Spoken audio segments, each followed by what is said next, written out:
Flavio Bolsonaro a eu une deuxième rencontre avec Vorcaro, révèle un chroniqueur du Globo. C'est pour ça qu'on dit ce n'est pas un replay, ce n'est pas le même avion qui s'écrase sur la même tour. C'est le deuxième avion, mais dans ce cas, c'est le même Flavio Bolsonaro qui a eu une deuxième rencontre avec Daniel Vorcaro. Révélation de Lauro Jardim dans le journal O Globo. Bruno Concilio apporte plus de détails à ce sujet. Ces informations sont également disponibles sur notre site. Bruno, s'il te plaît. Eh bien, Rodrigo, fidèle à l'habitude des Bolsonaro, il semble que Flavio ne dise pas toute la vérité sur l'affaire Master. Selon l'enquête du journaliste Lauro Jardim, les deux se sont rencontrés à nouveau en privé, cette fois dans un manoir loué par le banquier à Brasilia. Jusqu'à présent, seule la réunion de fin novembre 2025 était connue. Celle où, selon la version de Flavio, il s'est rendu chez Vorcaro pour mettre fin à la relation entre eux deux, comme une vraie rupture amoureuse, Rodrigo. Mais enfin, il faut aussi rappeler qu'à l'époque, le fils de Zéhéron a demandé 134 millions de réais pour rendre possible le film Dark Horse sur la vie de son père, Jair Bolsonaro. Enfin, l'enquête ne donne pas plus de détails sur cette autre rencontre secrète entre Flavio et Vorcaro. Mais ce que l'on sait, c'est que ce bien immobilier mentionné, le manoir à Brasilia, aurait été utilisé pour recevoir de nombreux invités des trois pouvoirs, Rodrigo. Il faut préciser que la première rencontre, déjà connue, s'est tenue à São Paulo, n'est-ce pas? Donc, on savait déjà que Flavio Bolsonaro a menti plusieurs fois, n'est-ce pas? Il a d'abord nié que Vorcaro ait financé le film, puis affirmé ne jamais l'avoir rencontré. Et puis vient l'information qu'il ne s'est pas seulement rencontré avec lui, mais qu'il a aussi pris un avion à Brasilia, payé par le Sénat fédéral, pour rencontrer Vorcaro à São Paulo, alors que Vorcaro était déjà en détention à domicile. Donc la rencontre connue était à São Paulo. Maintenant, la deuxième rencontre qui aurait eu lieu à Brasilia, on ne connaît pas exactement les circonstances, ni pourquoi ils ont eu cette autre rencontre. Est-ce qu'il va dire que là aussi, il était en train de mettre fin à la relation politico-financière avec Vorcaro?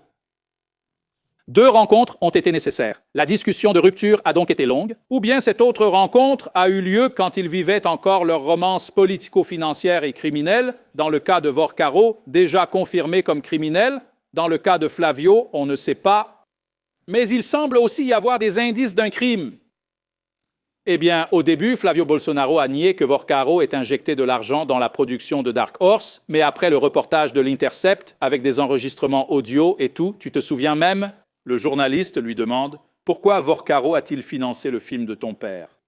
Et ce culotté de Flavio Bolsonaro, il répond comme ça « Tu es un militant, pas un journaliste? D'où tu sors ça ?» Et après, tout est prouvé. Jusqu'ici, tu n'as donné aucun détail. Où est-ce le contrat, Flavio Bolsonaro?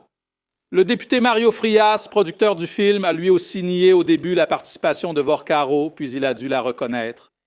Injection d'argent de Vorcaro dans le film Dark Horse. Jusqu'à présent, Mario Frias n'a pas non plus présenté de rapport financier du film, contrairement à ce qu'il avait promis. Autant Mario Frias que Flavio Bolsonaro font partie du système rocambole. Ils embrouillent, ils continuent à embrouiller. C'est Flavio Bolsonaro, le candidat rocambolesque.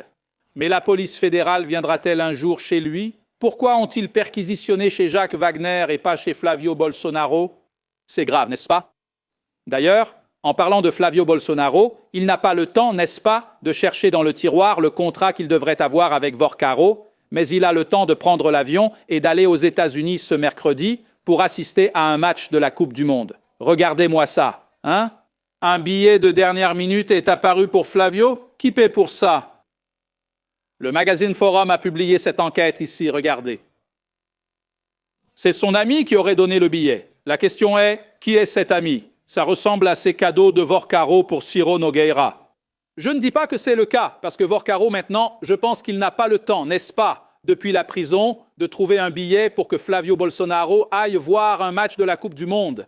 Mais l'enquête menée ici par Forum, par le journaliste Luis Carlos Azenia, reporter, indique que les billets les plus exclusifs, les plus chers pour ce match Brésil-Écosse peuvent coûter, tu es assis, 35 000 $ chacun, soit l'équivalent de 180 000 réais. Eh bien, Flavio pourrait dire « Non, ça n'arrive pas à ce point, c'est seulement 100 000 réais, c'est bien moins, c'est seulement 80 000 réais. Mais qui paie ça, Flavio?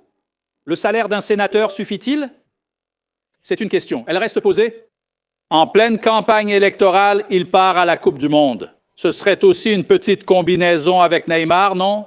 Profitant du fait que Lula s'est moqué de Neymar, Flavio va enfiler le maillot. Qui sait, peut-être que Neymar restera même sur le banc et jouera un peu contre l'Écosse. Et là, Flavio Bolsonaro essaiera d'associer son image à ce retour de Neymar. Le billet a-t-il été envoyé par le père de Neymar?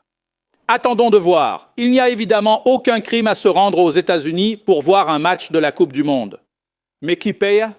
Parce que ces billets ne sont pas bon marché. Eh bien, en parlant du cas Dark Horse, la question que je viens de poser et que je vais répéter, où est le mandat de perquisition et de saisie dans le manoir de Flavio Bolsonaro et de Mario Frias? La plainte qui demande une enquête sur d'éventuelles irrégularités liées au financement du film Dark Horse est restée 1 mois dans le tiroir du parquet général de la République. La demande de mesures est arrivée au parquet général de la République le 26 mai parce que le député Lindbergh Farias a demandé une enquête. Alors le ministre Alexandre de Moraes a déclaré « Faites-le notifier et voyons ce que le parquet général de la République a à dire à ce sujet. » Selon l'enquête du journaliste Kleber Lourenço que vous voyez à l'écran. Attention, il ne s'agit pas de l'acteur jouant Jair Bolsonaro, mais bien de notre journaliste Kleber Lourenço. Kleber Lourenço a découvert que le parquet général de la République n'a pas de prévision pour se prononcer sur cette plainte de Lindbergh Farias qui demande ceci. Allons-nous faire une perquisition et une saisie? Vas-tu enquêter sur Flavio Bolsonaro pour cette affaire? Selon l'enquête de Kleber Lourenço, le ministre André Mendonça attend une position de la police fédérale et du parquet général de la République avant de faire avancer l'affaire. Donc il a été rapide concernant Jacques Wagner, mais André Mendonça traîne un peu, il semble un peu endormi. La police fédérale et le parquet général tardent aussi à enquêter sur Flavio Bolsonaro. Parce qu'il faut savoir, l'argent est arrivé aux États-Unis. Il est passé par le fonds là-bas au Texas. Qui a géré ce fonds? Quel est ce film qui coûte si cher? Où est passé cet argent? Il faut enquêter. Bon, après avoir vu sa deuxième proposition de collaboration judiciaire rejetée par la police fédérale et par le parquet général de la République, Daniel Vorcaro pourrait recevoir une autre mauvaise nouvelle dans les prochains jours, ou plutôt dans les prochains mois, n'est-ce pas? Nous sommes en juin, la mauvaise nouvelle pour lui arrivera en août, dans 2 mois. Le ministre Gilmar Mendes va quitter la présidence de la deuxième chambre du STF, qui est le collège responsable d'analyser l'affaire Master. Vous demandez, ce n'est pas André Mendonça? Si, c'est bien le rapporteur.